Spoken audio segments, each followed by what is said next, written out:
A very good morning to all. Welcome to the fifth day of online short-term course on data analytics and predictive technology. Now we are going to have a talk on algorithms for analyzing data streams by Professor K.K. Shukla.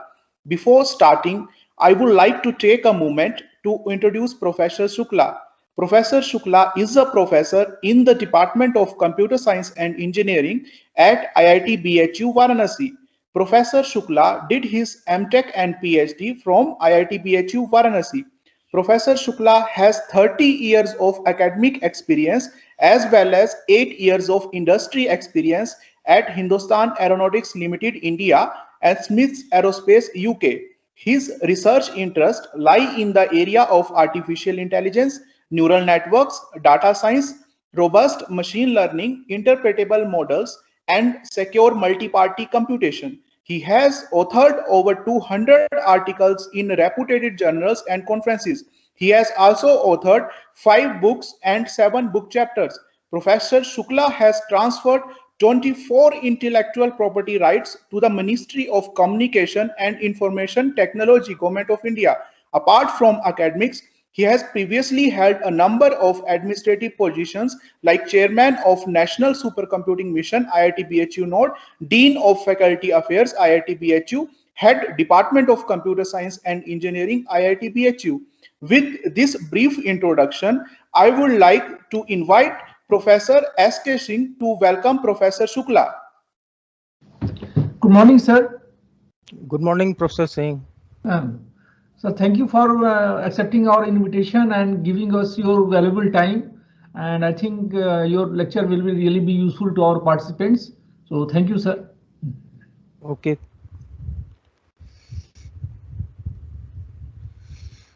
Okay, thanks to Professor S.K. Singh and his team for organizing this very relevant course. And we also see that we have a galaxy of experts from the country.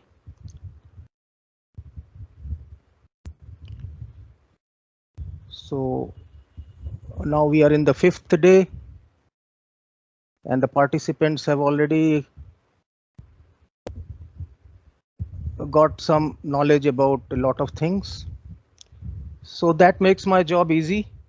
And I will be talking about how to deal with data streams.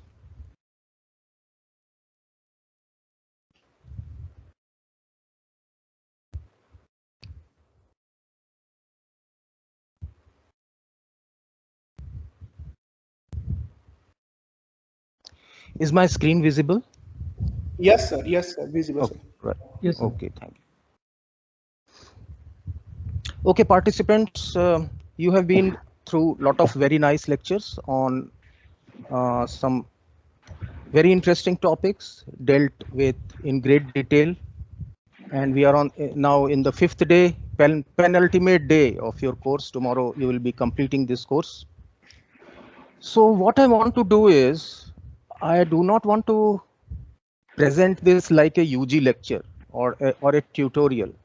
So we will be having this presentation at a conceptual level, and the model we will be following for the next 90 minutes is what I call the cattle grazing model.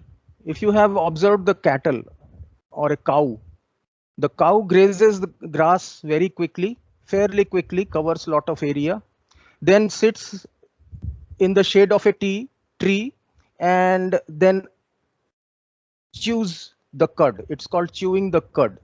So the cow has a special small stomach where temporarily all the grass that has been quickly grazed is stored, and then it comes back to the mouth and chewing is done. That's how you get milk from grass. So that's the model we want to follow for the next 90 minutes. I will expect the participants, in order to get maximum benefit, to have a paper and pen ready or a notebook open on your device and take very short notes, just the keywords or a few sentences. Also, any questions that come to your mind, you can also note down those questions that are crossing your mind. I'm sure after the lecture, whenever you are free, you can easily find most of the answers by Googling. So after lecture, I will want you to act like that cow sitting in the shade of a tree and chewing the cud. You Google the terms and try to get the answer from Google itself. I have also prepared a website for my lecture where you will find some references. And in most of the questions will be answered by Google Guru himself. But in case you still have some questions, you can send the questions to organizer and I can put up the answers on my website. So this is the way I have planned it.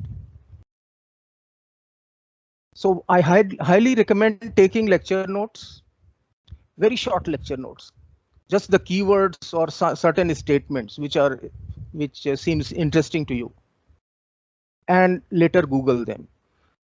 Please note down this URL of this website, which I have put up especially for this course.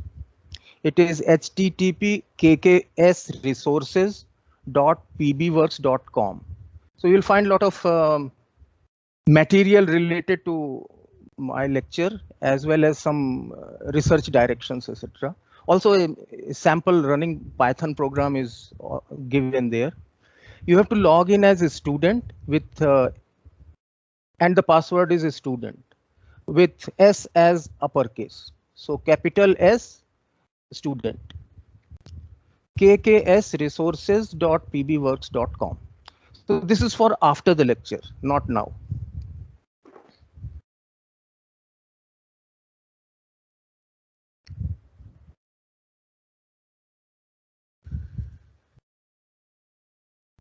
So in the participants, who will tell me what this picture is about?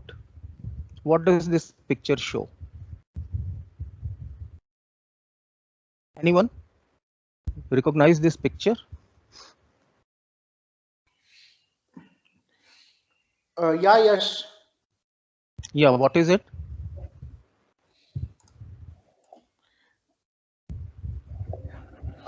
You can unmute yourself, Dikshant.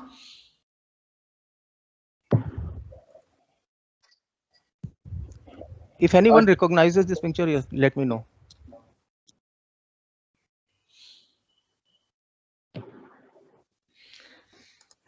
Sir, Niagara Falls. Yeah, correct. Who said that? Sir, Dikshant. Dikshant. Okay, very good. Okay. So this is the Niagara Falls. And why am I showing you is that this is because this is a huge waterfall, and it has about 6 million cubic feet of water per minute flows here at this site. 6 million cubic feet of water per minute. Now suppose I have a problem of measuring some property of this water at Niagara Fall. I want to measure temperature, or let's say the pH value of the water at Niagara Fall, or some pollution parameter, like how much oxygen is dissolved in the water here.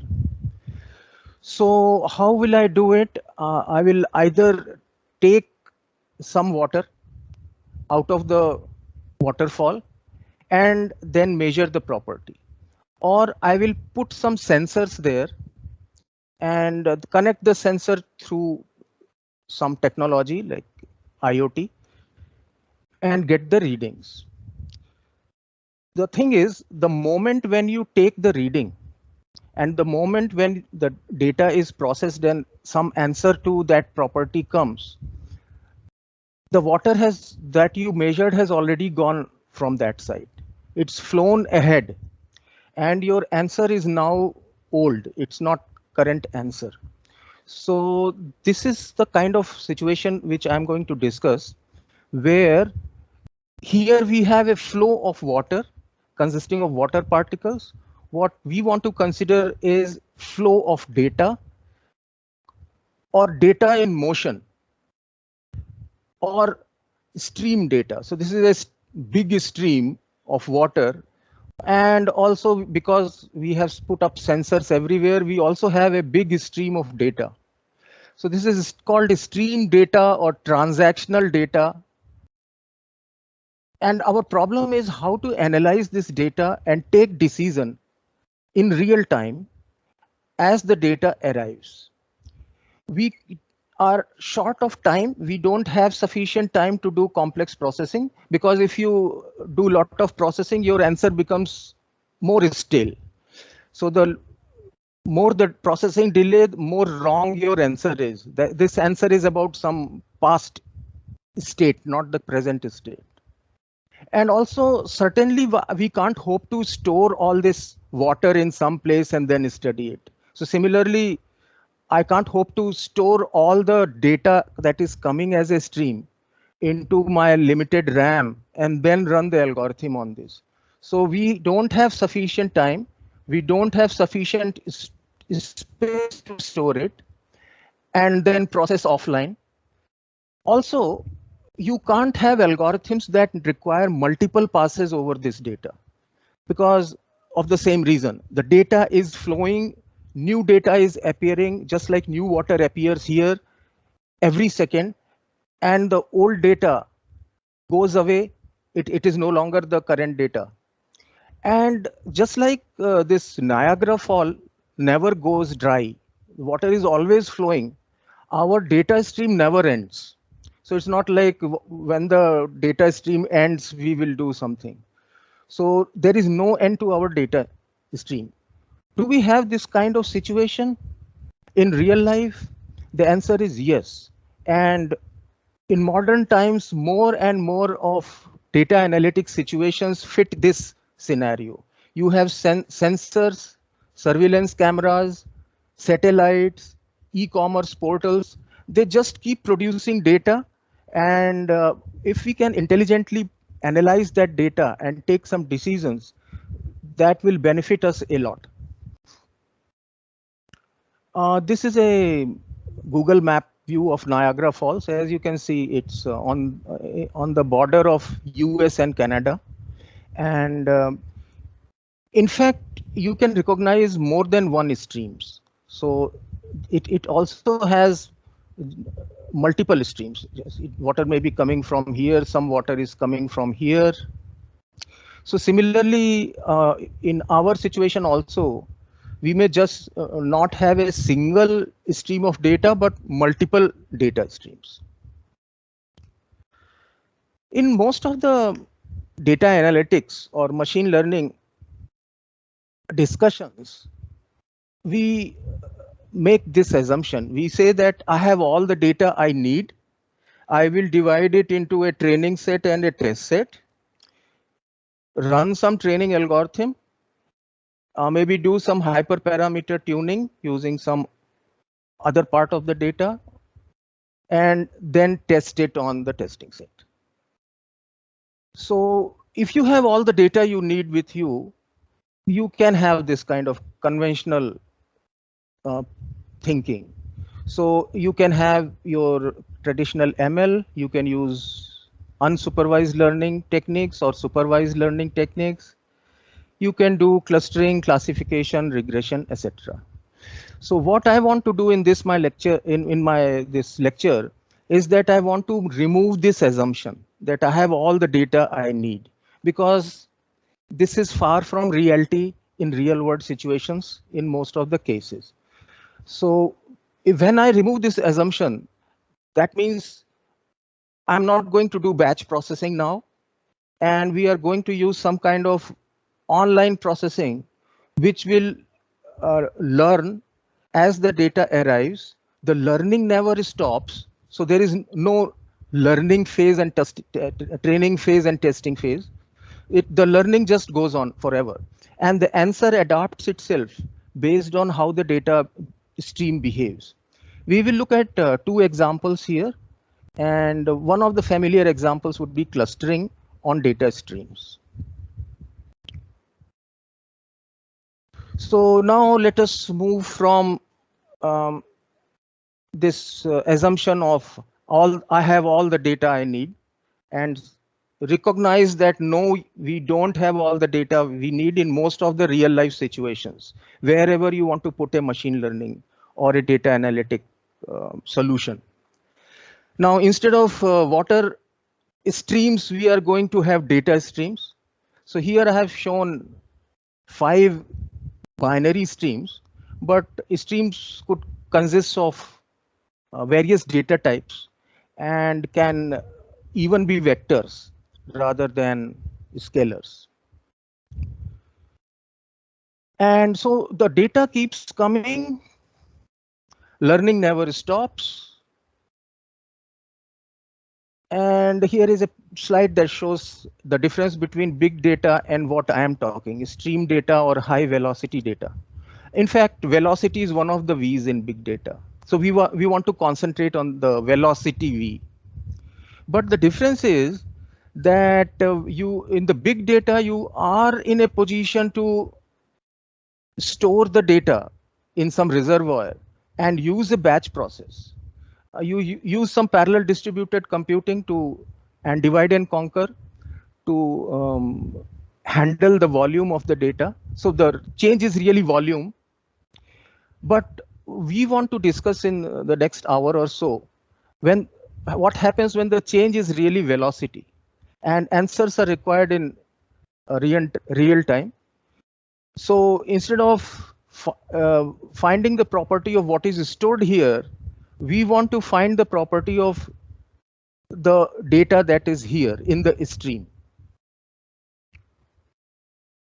These are some familiar stream data sources: social networking and social media, mobile devices, internet transactions, network devices and sensors, internet connected hardware, banking activity, purchases, online purchases,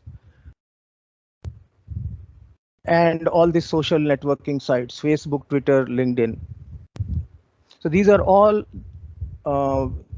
sources that produce data streams. Now here is another picture. Now this picture is from Spain. This is a popular sport there.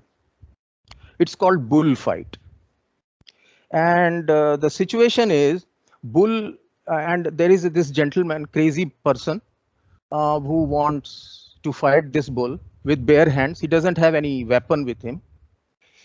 And so the situation is highly biased against the matador, the person who wants to fight, because bull is several times stronger than the person who is trying to fight it. So how does he survive in this fight? He cannot survive by using brute force. So brute force will never win in this bullfight. So what does the matador do? He uses tricks. So similarly in stream data, brute force processing, naive algorithms, exhaustive searches, etc. are never going to get you the answer in the limited time. So we have to use some tricks. The trick that is used mostly in these kind of situations is stream analytics. There are 2 types of general techniques, although there are many other tricks. One is hashing, and the other one is called data sketching or data sketch.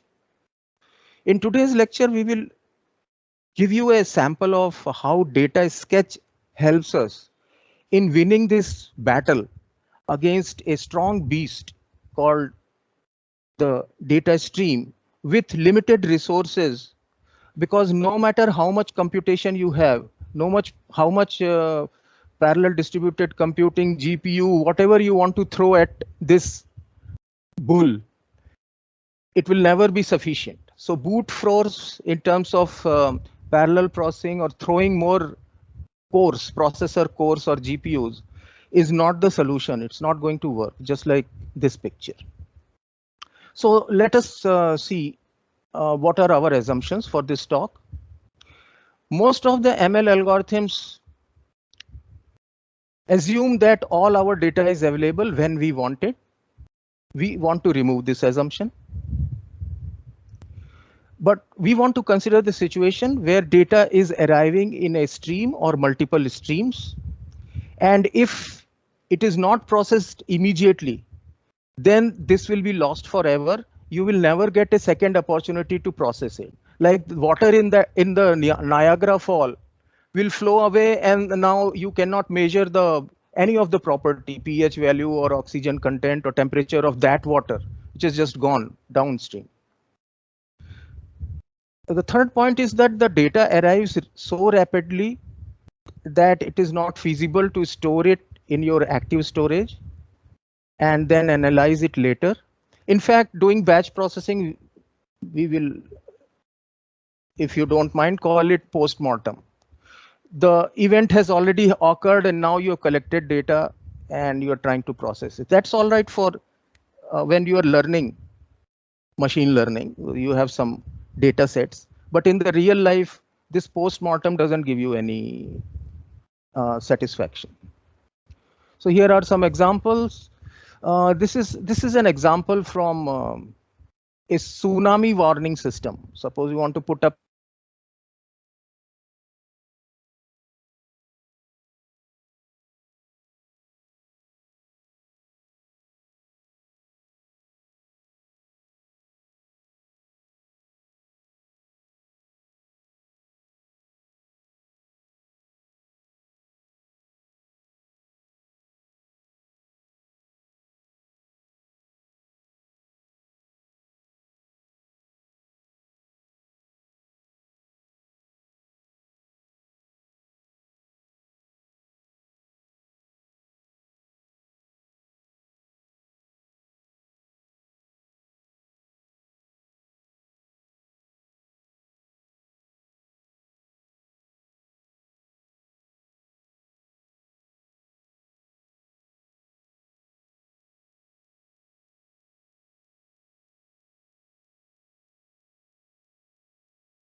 Participants, we are facing some technical issue.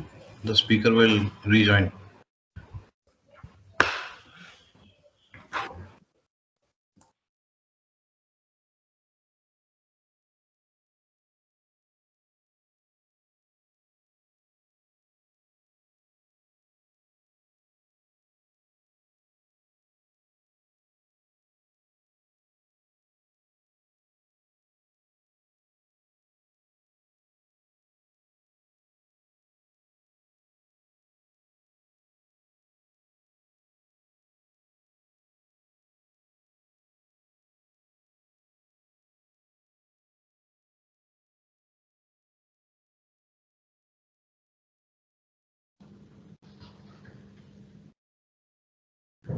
Ritesh, problem is from his side. Sir की तरफ से sir, from sir side I think. अच्छा रुकिए, हम उनको कर रहे हैं.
Hello.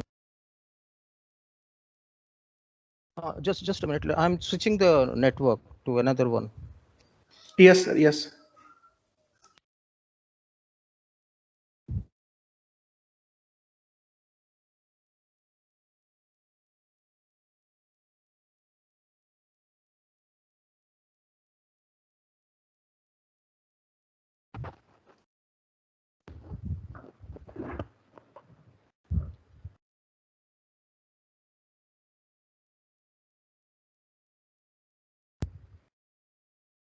Hello, can you hear me and see my screen?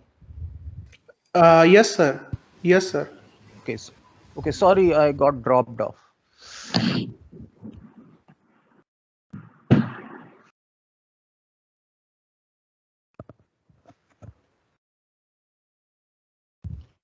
Hello, can you hear me? Yes, sir. Yes, sir. Yes, sir. Audible, sir. And the screen is visible? Yes, sir. Screen Yes, is sir, it's also visible. visible. Yes. Okay. So this is one example where I have shown that this is actually Hubble spacecraft that collects outer space images and sends it continuously to Earth for analysis of outer space. And we have terabytes of images per day. It costs millions of dollars to launch space telescope. So unless we process this images and get some useful information, it's not worthy. The second is we have surveillance cameras everywhere. So surveillance cameras produce images with resolution lower than satellite images, but still in large numbers. It is said that London has a installation of 6 million cameras. It's a smart city, 6 million cameras in London city area alone. Then internet traffic produces streams of IP packets, which we'd like to analyze for security purposes. For example, we would like to know whether there is a denial of service attack going on. And for web analytics, we would like to analyze click stream. How does the user, what is the pattern that the user follows in going from one click to another click? So this is called click stream data. So this is again another example of stream data. So in all these examples, we do not know the entire data set in advance, and the data elements come one by one. So how do we process it? First of all, we have to do a processing called stream management, because the rate at which the data arrives cannot be controlled by us. So input rate is controlled externally. We cannot say that my processing is slow, please stop, don't send me data until I complete my processing. So the input rate is not under our control, it is controlled externally. So for example, Google queries, who will launch which Google query when, we cannot decide. Similarly, tweets and Facebook status updates are not under our control. So really the situation is that we have a data which is infinite, and in this sequence of data, it's very difficult to make some assumption of probability distribution function. So we can't say that it will follow a certain probability distribution function. In fact, the probability distribution will often keep changing with time. So the data stream is actually non-stationary. That means probability distribution itself changes over time. So it's very difficult to make any assumptions on that. Also, we have to work with part of the stream, because the stream is infinite and I have limited resources. So we cannot look at the entire stream at any given time. We will always be working with part of the stream. So what we do in this kind of situation is that we will use some kind of data summarization. So learning algorithms for streams will always have this component, some kind of summarization of the stream. This is also called data sketch. So if you Google data sketching algorithms, you will get number of techniques which people have already used and found useful. So first of all, we have to produce a data sketch or summary of the part of the stream and then work with it. So the question is, how do we get a summary that is a good representation of the entire stream? Also, we would like to filter some undesirable elements, some noise or glitches that might have occurred.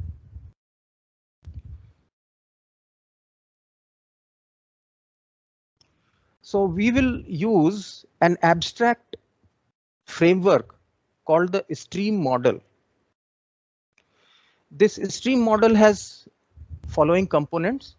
There are input elements that enter our model at a rapid rate. There may be one or multiple input ports or streams. These elements may be scalar or vector. So let us take an example of a vector of length 3. A vector can also be called a tuple. So let us take an example where my stream elements, each element is actually a tuple with 3 components: a user ID, a query ID, and a timestamp. So this entire tuple is one data element, and we have a sequence of such data elements continuously arriving. Now we cannot store the entire stream and process it later. So the real question is how to make quick calculations about the stream using a limited amount of memory. So we were looking for algorithms that use order 1 space or constant space, and they run in polynomial time. So the cost we are ready to pay is in terms of accuracy. We will be happy with approximate answers, provided the algorithm consumes order 1 space and has polynomial running time, like order n time or n square or so, preferably linear time. So this kind of algorithms are used elsewhere also outside machine learning and data analytics. They are called online algorithms. So these data analytic algorithms belong to this class called online algorithms. So any online algorithm will process its input in a serial fashion. So that means the processing is in the order the input is fed to the algorithm without having the entire input. Whereas as contrast to an offline algorithm, the offline algorithm requires the whole data to be available before it starts processing from the beginning. And it outputs an answer which solves the problem. So let's take an example, familiar example of online and offline algorithm. Sorting is a problem which everyone is familiar with. So let us look at this algorithm called selection sort. It repeatedly selects the minimum element from the unsorted remainder and places that element at the front. So you are asking to calculate the minimum element at every step from the unsorted remainder. So the algorithm requires access to entire input, otherwise it cannot select the minimum element from the unsorted remainder. So this is not an online algorithm. Selection sort is an offline algorithm. It wants to see the entire data, then only it will work. At every step, it selects the minimum element from the unsorted remainder and places it at the front end. So do we have a online sorting algorithm? Yes, we have a number of them. One of them is insertion sort. So we are all familiar with this. What this algorithm does is it considers one input element per iteration and produces a partial solution without considering the future elements. So this is the kind of processing we want. So insertion sort is an example of online algorithm, and selection sort is an example of offline algorithm. So similar type of mindset, insertion sort type of mindset we want to have in stream data analytics. So we have this interesting field of online machine learning, online deep learning, online data analytics.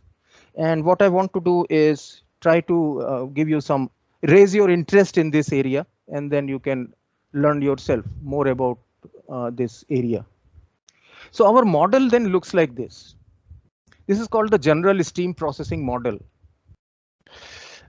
This is a processor. It's an abstract entity. It's not a CPU or something. It's just a model. And it has input ports. And at each input port, there is a stream of data arriving. So I have shown different types of streams here. This is a stream of integers. This is a stream of alphabets. And this is a binary stream. So different streams are arriving. And by conventional, the rightmost element is the current element. And as you move towards left, these are older elements. It is increasing towards left. Now here I have shown scalar elements, but in general, a stream will be composed of tuples or vectors. So stream of vectors. The processor has access to a limited working storage or RAM, and it has some archival storage. There are two kinds of queries here. One are standing queries. These are fixed queries. The query will not change. It will always remain the same. So we can prepare ourselves in designing algorithm to handle this query. But there are other kinds of queries also called ad hoc queries. The data analyst doesn't know what this query will be. So this is more difficult to handle, but still we have to be prepared using this limited working storage to answer these ad hoc queries that may arise from time to time. And then we give the answer as output to both the standing queries and ad hoc queries. There is an archival storage available, but if you do not process the data and it goes into the archival storage, then accessing it back from the archival storage will be costly. It will slow down the algorithm, and then your answers will be lagging. They will no longer be in real time. So we don't want to use this data from archival storage normally. We would like to design an algorithm that uses working storage only. So this I have already described. Now here are some types of queries one wants to answer. The first thing is, how do we take a sample data from a stream? So first problem is the sampling problem itself, or also known as data sketch problem. That means you construct a random sample, which is a representative of the entire stream, whereas we know that the stream is endless. Then we have this second type of problem called queries over sliding window. We look at the data through a window. So from a current element down to the past k elements are available to the algorithm. Nothing else is available to the algorithm. So these are called queries over sliding window. There are more standard problems on data streams, and their solutions are already known, which can be used by data analysts. So here are some problems that have already been studied in great detail. The first one is filtering a data stream. That means this problem is stated like this: select elements with a certain property from the stream. So keep looking at the stream and check the property of the elements as they arrive, and select the element which satisfies a given property X. This is called the filtering problem. An example of this kind of algorithm is the Bloom filter, which is used for, among other things, spam filtering in the email. So emails are arriving, the mail client has to decide whether to send this to the inbox folder or the spam folder. This is filtering a data stream. Then counting distinct elements is also a fundamental data analytics problem in this area. So here the problem is you have to find number of distinct elements in the last k elements of the stream. Ignore the repeated elements. Look at the new elements which do not match any of the previous elements. So number of distinct elements you have seen in last k elements of this stream. This is called the counting distinct elements problem.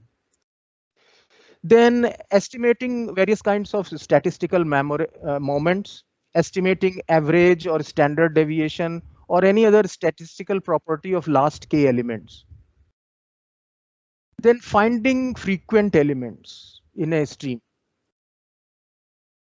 So if you have a series of transactions on the Amazon website, the set of the sequence of transaction forms a data stream. You are interested in knowing what is selling the most, what is the most frequent selling item. So this is finding frequent elements. So out of last k online purchases, which item was purchased the most, then which item was purchased next to the most, and so on. So finding what is popular or what is frequent element in a stream.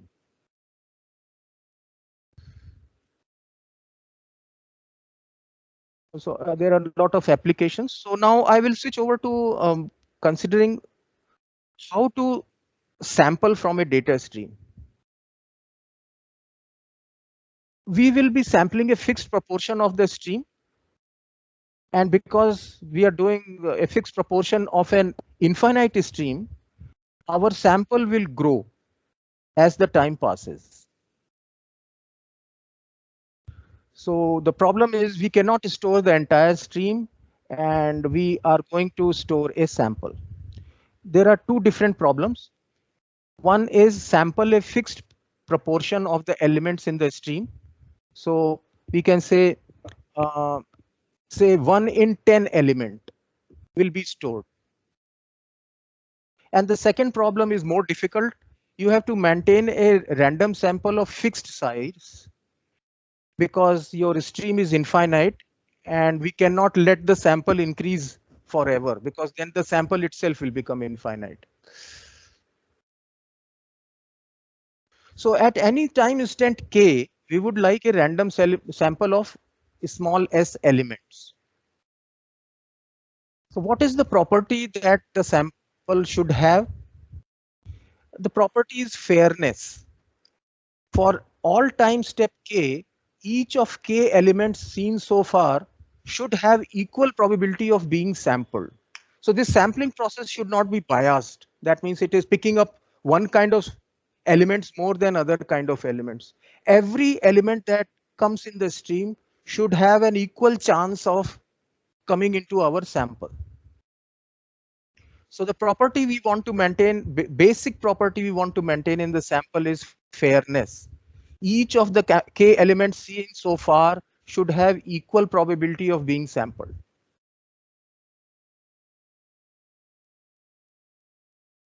So we will use the same example. Suppose my stream consists of these tuples.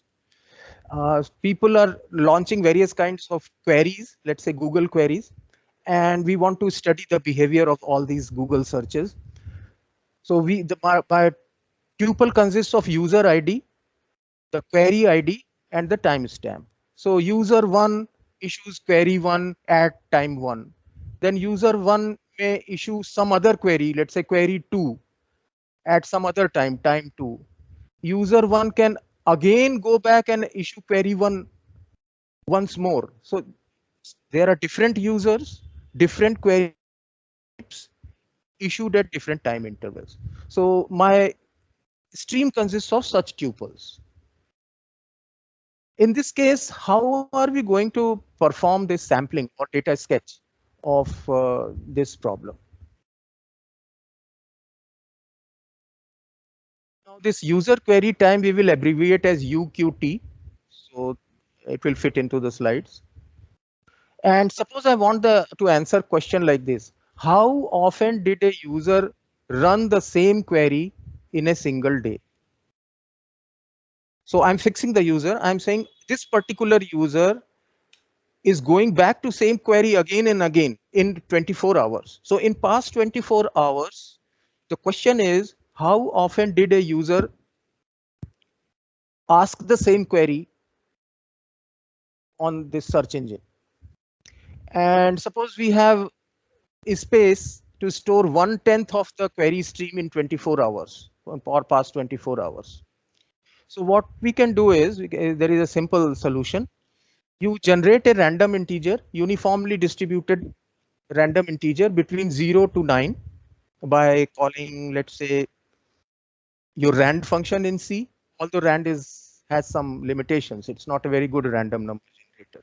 But assuming that I have a good random number generator, which produces uniformly distributed random numbers, generate a random integer in the range 0 to 9 for each query. Whenever a query comes, generate a random number.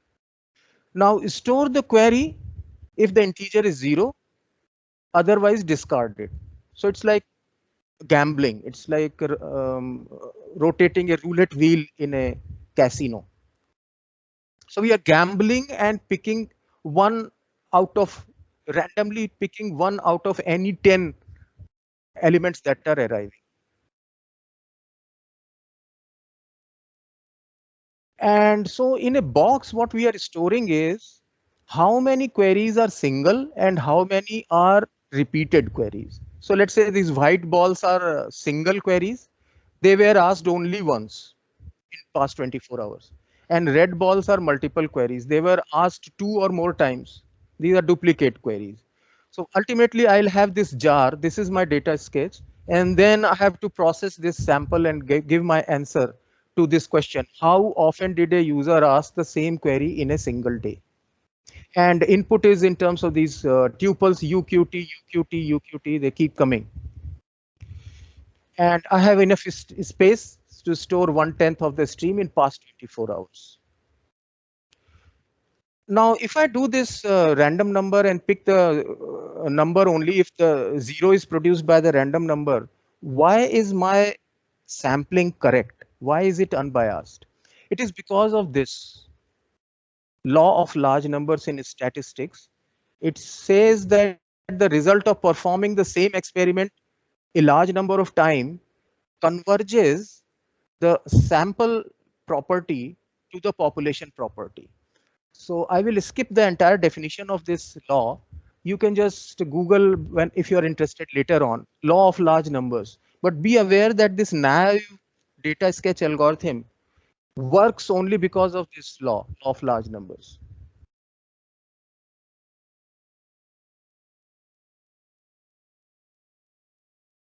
Now the problem is the stream will keep growing as the sample size grows. So as the time passes, you are collecting 1/10 of the users, but 1/10 of very large number will be very large number, and ultimately you will have memory overflow. So more searches for the same user will be accumulated. New users that are selected for the sample will appear in the stream, but our memory is limited. We have a fixed budget for how many tuples from this stream can be stored. So can we have a fixed size sample, maintain the fairness property, and produce a data sketch over a potentially infinite data stream that grows? So as the data stream, let's suppose this blue one is the data stream, it keeps growing. Our sample size remains fixed. This white portion remains the same. It does not increase. So this is called fixed size sampling or data sketch problem. The problem is like this. We need to maintain a random sample big S consisting of small s tuples. So Our main memory size constant is space, order 1 space complexity.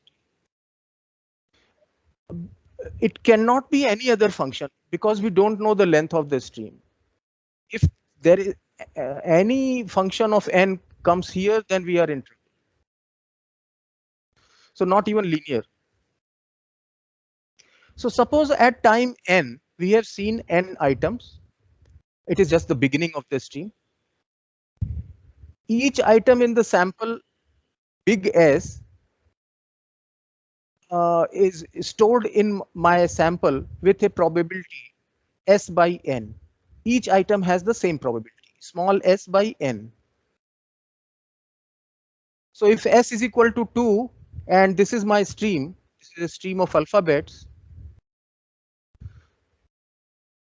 then I'm looking at this part. At n equal to 5, each of the 5 tuples should be included in the sample S with equal probability. When time increases and becomes 7, 2 more elements, new elements have come. Now each of these 7 tuples should be included in my sample with equal probability. So the probability of older samples will have to be adjusted such that now the first 7 tuples have the same equal probability of getting selected in my sample. The algorithm used is called reservoir sampling. It's very simple. Suppose you have seen n-1 elements already, and now the nth element arrives, and n is greater than s. So s is your capacity, is your sample size. This is your memory capacity, but n is already greater than s. So I'm going to lose some elements which will not be there in the sample. So what we will do is, with probability s by n, we will keep the nth element. Otherwise, we will discard it. If the nth element is picked, now I have to kick out one element so that my sample size remains the same. So if we pick the nth element, it has to replace one of the old elements. So it will replace one of the s elements that were there at n-1 time. The element that will be kicked out is picked uniformly at random. So this is the critical part of this algorithm. So when you move from time n-1 to nth time, nth element arrives. With probability s by n, you keep this element. If this probability asks you not to keep this element, then the sample does not change. Sample remains the same. But with s minus n probability, if you are asked to store this, include this in your sample, then one of the older elements has to go.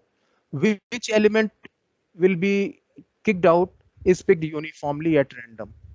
And the claim is that this algorithm maintains a sample big S with the desired fairness property. After n elements, the sample contains each element seen so far with equal probability, S by n. So this can be very quickly proven by induction. Suppose after n elements, the sample contains each element so far with probability S by n. We need to show that after seeing the next element, n+1, the sample maintains the property. And now you have seen n+1 elements. So each element will have the probability of S by n+1 of getting included in the sample. So we can start with the base case. We take n equal to S. So when n equal to S, the sample S has the property, because now the number of elements is exactly equal to the sample size. So every element will be included in the sample with the probability 1. S by S is equal to 1. So this is our base case for induction. Then inductive hypothesis is that after n elements, the sample S contains each element seen so far with probability S by n. Now element n plus 1 arrives. So here is the inductive step. For elements already in S, probability that the algorithm keeps it in S is this expression.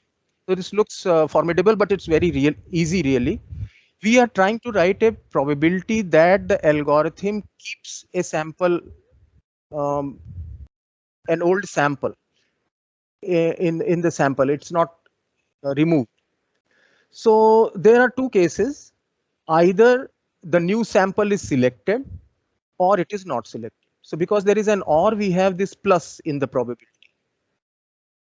So n minus 1th element, the new element, is selected probabilistically. S upon n plus 1 is the probability that it is selected, and 1 minus s upon n plus 1 is the probability that the element is not selected. It is discarded. So either it is not selected or it is selected. If the new element is selected, then the probability has to be adjusted because some other element will be removed. It will override some other element. So element as this new element n plus 1 is selected has the probability s upon n plus 1. This is the probability that the element is selected. 1 minus s upon n plus 1 is the probability that the new element is not selected. So this is the probability that it is selected. Now, when this element is selected, some element will be picked for being overwritten. So this expression you can read like this: 1 minus 1 upon s. Okay, so s minus 1 upon s is really 1 minus 1 upon s. So element is picked, randomly picked. Which element will be kicked out or overwritten is randomly picked with probability 1 by s. The element survives, that it is not picked up for being overwritten, is 1 minus 1 by s. So that is why we have multiplied this. So new element is selected and the old element is not overwritten, survives. So because there is an and, we have a multiplication here. So this gives me an entire expression gives me the probability that for elements already in the sample, probability that the algorithm keeps it and does not overwrite it is this expression. Now, if you simplify this, it comes out to be n upon n plus 1. The s all cancel out. So at time n, tuples were in the S, sketch S or sample S with probabilities s by n. When n becomes n plus 1, tuple stay in S, it survives with probability n upon n plus 1. So the probability that tuple is in S at time n plus 1 is s by n, which is the probability of it being there, and the probability that it survives, it doesn't get overwritten, is n upon n plus 1, because we are using and, again a multiplication. So this gives you probability s upon n plus 1. So hence proved. The probability at when we saw n elements was s by n. Now the probability that we have seen n plus 1 element is maintained at s upon n plus 1. So all the elements seen from beginning to n plus 1 have equal probability s upon n plus 1 to be included. So this is a simple proof by induction of this algorithm called reservoir sampling. You can have a second look at this algorithm by just googling it. Okay, I'll now shift to another problem called counting bits. So suppose we are given this problem, given a stream of zeros and ones, we want to answer queries of this type. How many ones are there in the last k bits? So n, big N is the most recent n bits, and small k is lesser than or equal to big N. So out of most recent n bits, how many ones were there in the last k bits? So we can store the recent n bits, and when the new bit comes, discard the n plus 1th bit. So if it is like this and n is equal to 6, you will have a window of 6 elements, and you can simply count it. For example, here there are 4 ones in the past 6 elements. The problem becomes non-trivial when you don't have sufficient memory to store all the k bits, because k may be very large, and also because there may be multiple such streams. For example, on the Amazon websites, when a user visits a product page, he may buy it or he may not buy it. So the question is, of all the visits on the page, how many resulted in an actual sale of that product on the Amazon website? So when there is a sale, we will put a 1 there in the transaction stream.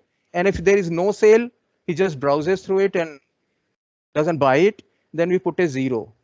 Now there will be multiple users and multiple products. So you can imagine the scale of the problem. Millions of users, millions of products producing such streams. And the question is, how many sales in past k transactions?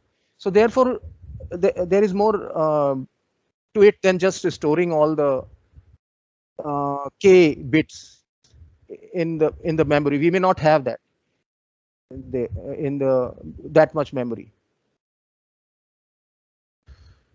So the question is, what if we cannot afford to store the n bits?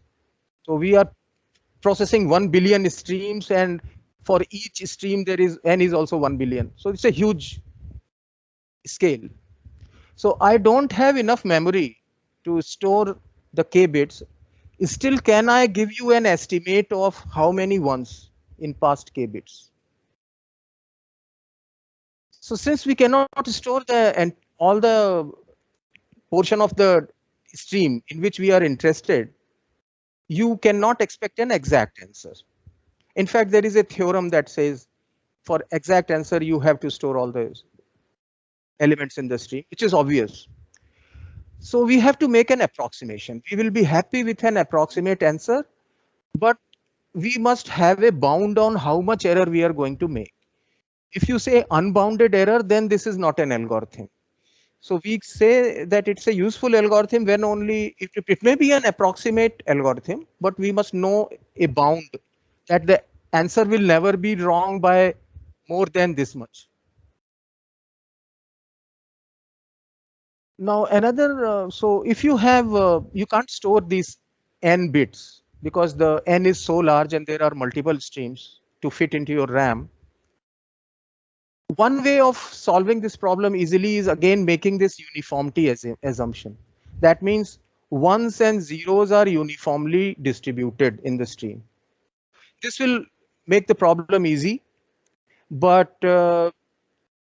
in real life, the purchases don't happen are not distributed uniformly over transactions. In fact, some items will be very popular and there will be a lot of purchases, then suddenly it becomes unpopular. So there will be a lot of bursts of ones and then bursts of zeros. A user may have money to spend and then he may not have money to spend. So suddenly a user buys a lot of his stuff and then he stops buying. So uniformity assumption doesn't work in real life. So if you don't want to make uniformity assumption and want to solve this problem, how many ones in past k elements, then we have a very clever algorithm called DGIM algorithm proposed by these 4 gentlemen. One of them is Indian, of course. And so the DGIM stands for the authors' names. It will only consume order log square n bits per stream, as opposed to order n for naive approach. In naive approach, you have to store all the n streams. So storage required is order n. This one uses only log square n bits per stream, and it will give you an approximate answer, but this answer will be never wrong by more than 50%. This 50% I can reduce further to any fraction by storing more bits. So if you relax this log square n a bit, you get more accurate answer. So this is what we call a approximation screen. We have a trade-off between how much we store and how accurate the answer is. So more resources available, you will get more accurate answer.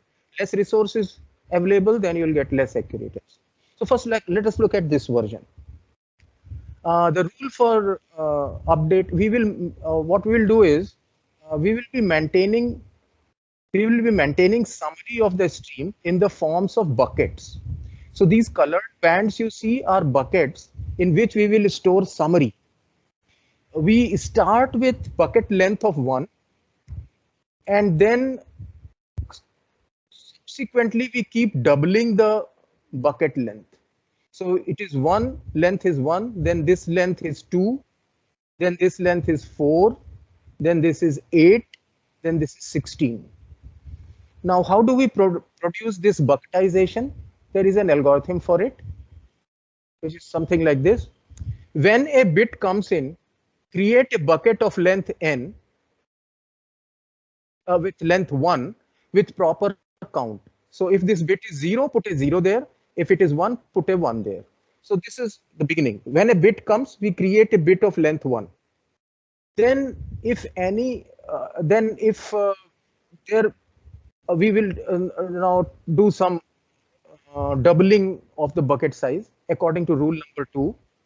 If any level has 3 buckets, so you have bits are coming in, you have started with buckets of size 1. The moment you have 3 buckets of size 1, the rule 2 will be applied. We don't want to have more than 2 buckets at any level. So we are limiting the memory consumption. So whenever at any level there are 3 buckets, we will perform the merge operation. Merge the rightmost 2 and create a bucket at next higher level whose length will be twice the length, and store the sum of ones in that larger bucket. Now delete the leftmost 2 buckets, keeping only the rightmost of the 3. Then repeat this step 2 recursively and progressively produce higher levels. So this is what is shown in this picture. It's a bucket or window of size 2, size 1, then 2, then 4, then 8, then 16. And at these red numbers are our summaries of how many 1 bits have been seen. So as you move up the level, bigger areas of the stream are covered. And in lower levels, lower area of the stream are covered. So what we do is certain buckets get discarded according to our algorithm. So for example, these 2 will get discarded. These 2 are also getting discarded. And the buckets that are not discarded contain some numbers. These are the numbers that the summary, it gives you the summary of number of ones seen in that portion of the stream. So if your n coincides with a bucket boundary, like if n were equal to this part, you will get an exact answer. Number of ones from here to here is 10 plus 2 plus 1, and you can verify that there are exactly 13 ones here. But when n does not coincide with the bucket boundary, like this case, then we have to make an approximation. So the approximation we make is we take half the number written here. So we will take, let's say the 6 is contained in this bucket, we will take half of that. How much error are you going to make when you make this approximation? We need an error bound. The problem is we cannot calculate an error bound without uniformity assumption, because these 6 bits may all come here inside our query window, Some of them may be inside the query window, or all of them may be outside the query window. We don't know because we have not made the uniform distribution assumption. So therefore, this algorithm works but fails to give us a neat way of calculating an error bound. So this, how many ones are contained in this unknown area is not, it's not possible to estimate that. So we need to modify this a bit. But there is a lot of thing that is good about this algorithm.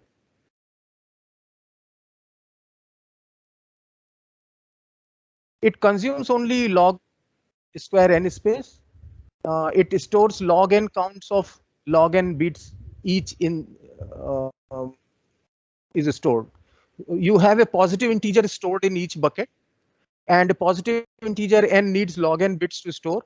And it can be shown that maximum number of buckets is log n. That means windows with those red numbers cannot exceed log n. So it becomes log square n. So space consumption is very favorable. Update rule is very easy. The only problem is error is not known. If we assume that if you have data where ones are fairly evenly distributed, then this will never have an error more than 50%. But we cannot show that. So therefore, what we need to do is change this algorithm a bit. And that is the clever part that Datta, Ginoy, Indyk, and Motwani did. They changed the bucket definition a bit. They said that each bit of the stream will have a timestamp. That means bit number 0, 1, 2, 3, 4. Timestamp will also be integers. The position in which it arrives is the timestamp. First bit, second bit, third bit, and so on. And we need to distinguish between positions within the window of length n. We are not interested in bit positions outside the query length n. So therefore, our count will go from 0, 1, 2, 3 up to n only. So we can represent the timestamps as integers modulo n. And only log n bits will be required. Now we will divide the window into buckets. The bucket will now consist of the timestamp, which is a number between 0 and n, of its rightmost, that means most recent n, the number of ones in the bucket. This number must be an integer power of 2. And the clever part is the size of the bucket will be defined as the number of ones contained in the bucket. So previously our size was number of bit positions that the bucket covers. What these people did is they changed the definition of bucket size. They said the size of bucket is number of ones. This simple idea allows you to calculate an error bound. So to represent a bucket, we need log n bits to store the timestamp modulo n. To represent the number of ones, we need log n bits, because number of ones is a power of 2. So it will be something like 2 to the power j, where j is an integer.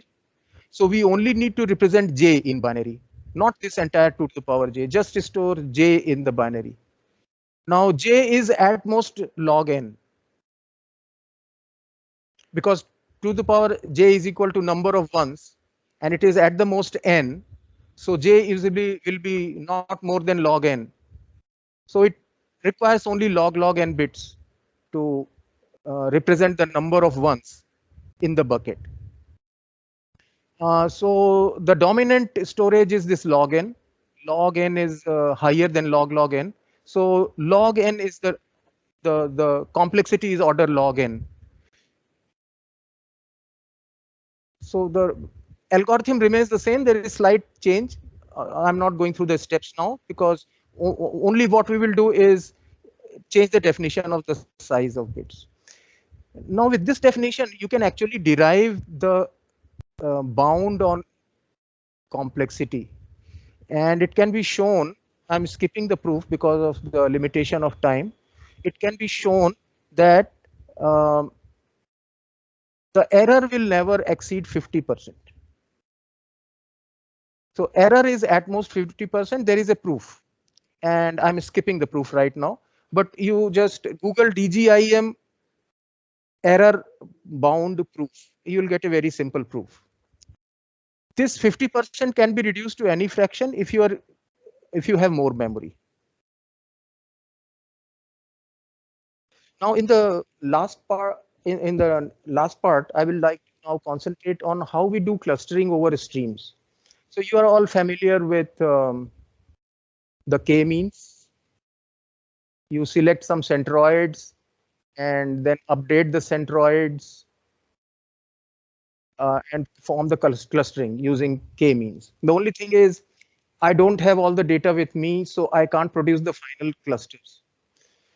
You have to choose a proper k with k-means. If you choose two very small k, then you'll get huge clusters that will miss subclusters. So there are clearly more clusters than 2, but because k was chosen as 2, k-means is giving you this wrong result. And if you use a very high k, then also you'll get wrong result. So you'll have to use the proper k. Apart from that, we all know how k-means clustering works. But the problem we want to consider is how to cluster over a stream of data rather than the entire batch data. So again, we have a clustering algorithm for a stream, which is called BDMO algorithm. It's also after the author names. The author's names are given here. And it uses the DGIM algorithm, the method I just described of counting ones in the stream. The same method is adopted for finding clusters in a stream. So remember, the answer to what are the clusters in a stream is no longer a fixed one. The clusters will change as the stream arrives. You will see different cluster formations. Some clusters may disappear and get merged into other clusters, and some clusters may split into more clusters. So answer will keep changing forever. Cluster at any given time, the clustering would be not fixed, but keeps changing with time. So what we do is the data points of the stream are partitioned and summarized by buckets, whose size is a power of 2. So just like we were keeping counts, instead of counts, now we are going to keep data points. So each data point is a vector that defines that point in the n-dimensional space. So we store these vectors, data points, and we may also store the current centroid in each of the buckets. So buckets will continue to obey the same restriction that there are 1 or 2 of each size. If there are 3 buckets, we will merge them. Everything we follow is from the DGIM algorithm. The only thing is bucket does not contain count, it contains some cluster information. So there will be clusters inside these buckets, which we call microclusters. These microclusters are not the final answer because you are looking at the stream through these buckets. So we have to relate the cluster structure in the buckets to the actual cluster structure in the stream so far. So for doing this, this algorithm requires a few things: the size of the bucket, timestamp of the bucket, and it stores something more complex. It now contains collection of record, and these represent the clusters. And then similar algorithm will allow you to calculate it. Sometimes you will have to merge the clusters. If you merge the cluster, then the centroids will be changed according to this weighted mean formula. And this is how this algorithm works. It's also an approximation because your bucket boundaries will not coincide with cluster boundaries. So there will again be similar to DGIM an approximation, and there will be an error limit. So I'm skipping details of this. There are 2 more algorithms for clustering on streams. One is called stream, which I'm skipping, and another one is Birch. Birch is also used for offline clustering. This is balanced iterative reducing and clustering using hierarchies. if you Google Birch, you will find that this algorithm works on batches. This can easily work on streams because it uses incremental clustering. So any algorithm that is already known for batch processing but uses incremental corrections can be straight away adopted for stream processing. So you can look at the handout I have given in the website where Birch is described. So I'm skipping this. So what I'll now request you is, after the lecture is over, whenever you are free, you had so many lectures in these 5 days, 4 days, and today is the 5th day. Whenever you are free, just visit this website, kksresources.pbworks.com. Log in as a student, password is a student with S capital letter. You will find several useful things there, including Python code for DGIM algorithm. You can just run it on whatever Python system you have. And there is some literature. There is a paper on open problems in and stream analytics. So it is a nice survey of various problems and the problems that are yet not solved. What I want to do in the last part of the lecture in 5 minutes is tell you, if you are really interested in streams, then how can you start? So there are some interesting platforms available. In Microsoft Azure, there is a stream analytics section. Of course, Azure service has to be subscribed, but there is a free trial option. So you can get started for free on Microsoft Azure cloud platform, where in the stream analytics section, it will provide you real-time analytics for IoT data, create real-time dashboards using stream data, and so on. Also, a sequence of SQL queries can be processed using Azure Stream Analytics platform. Another stream analysis platform that is available is IBM Streams. So these URLs may not be clearly visible to you, so you just Google these terms. So you Google Microsoft Azure Streams, you will get that page. You Google IBM Streams, you will get this page. And there is a download section, so you can look at the literature and you look at the trial version. Then there is a platform called ExtraHop. So it's a scalable real-time stream data processing, and there is an online demo here. You can see the demo of stream analytics on this platform, ExtraHop.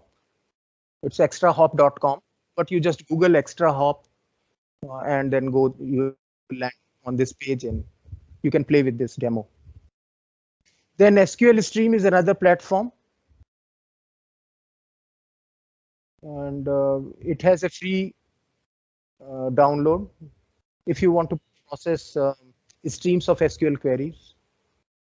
Then one aspect of stream processing I did not talk about is distributed streams with distributed data. So this MOA platform actually handles that scenario because your sensors itself are distributed and your processing power is also distributed. So how do we take advantage of that? So for that, there is this MOA platform, Massive Online Analysis, where you can look at the same stream process analytics problem in a distributed setting. Then there is a TrackDS platform, temporal relationships among clusters for massive data streams, TrackDS. So you can just Google this, you will get this URL. Just Google TrackDS, TRACDS. And this is actually an R package. So if you know R, you will be able to use it. You can also, R has several stream processing packages. There is a package called Stream. There is a package called Stream MOA. There is a package called REM, REMM. Then a package called PIIH, Quasi-Align. These are all infrastructure for stream analytics in R. On the website, I have an article on this. This article is available, or even if you don't want to go to the website, you can Google this. This is a nice article. Introduction to Stream, an extensible framework for data stream clustering research with R. So if you're using the R language, this is available.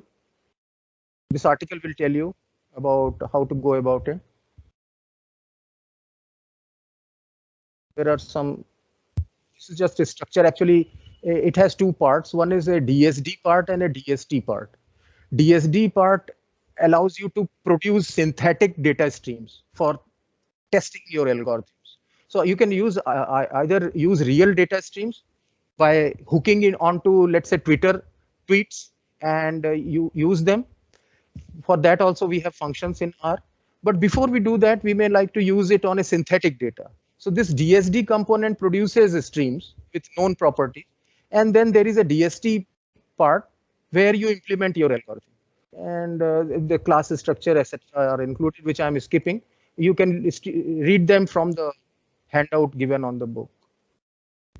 Then there is a library called FAST. It's a stream processing library. Then in Python, you have a library called PySpark. So you can familiarize yourself with that, try to use it. FAST, PySpark. And there is a platform called CREM. To get to this platform, just Google this keyword, Towards Data Science CREM. If you Google this, you will get the URL. Now, CREM is like scikit-learn of online learning. So if you're familiar with scikit-learn, it's for offline learning. CREM is this sort of scikit-learn version for online or stream analytics. So we have talked today about analytics where data is not available as a batch, but is a stream. First thing we have to do is, before we apply any algorithm, a data sketch is required, or some kind of sampling is required. We have a very simple sampling algorithm called reservoir sampling that has the fairness property. I tried to give you some flavor of DGIM algorithm, but you can properly look at it from the handout. There is a Python code for this algorithm, or just Google it and read it yourself. We also saw that clustering problem and indeed classification problem also can be posed on data streams, but the answer will never be same. So clusters will keep changing in time. If it is a classification problem, elements will jump from one class to another class.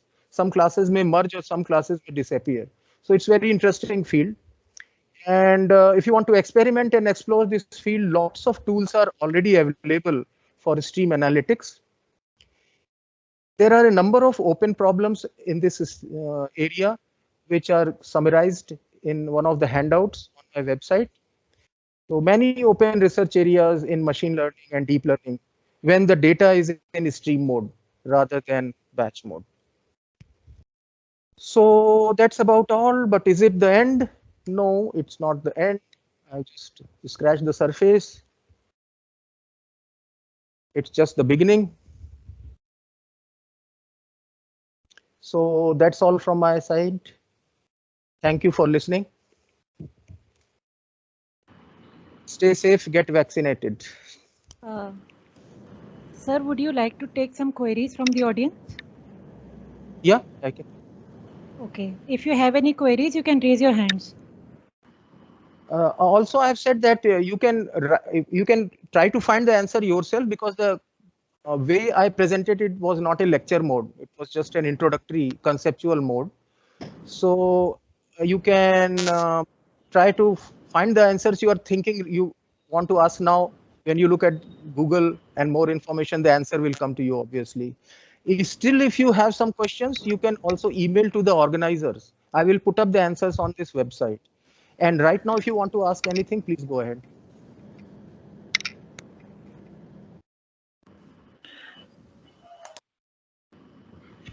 Siddharth.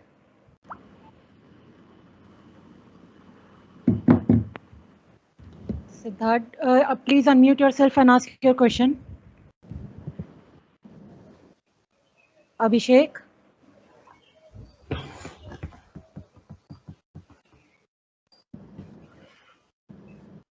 Okay, sir, I think they can Okay. search the answers on their own. Yeah. And so before you go, I would like to thank you for delivering such an intuitive lecture on algorithms for analyzing data streams.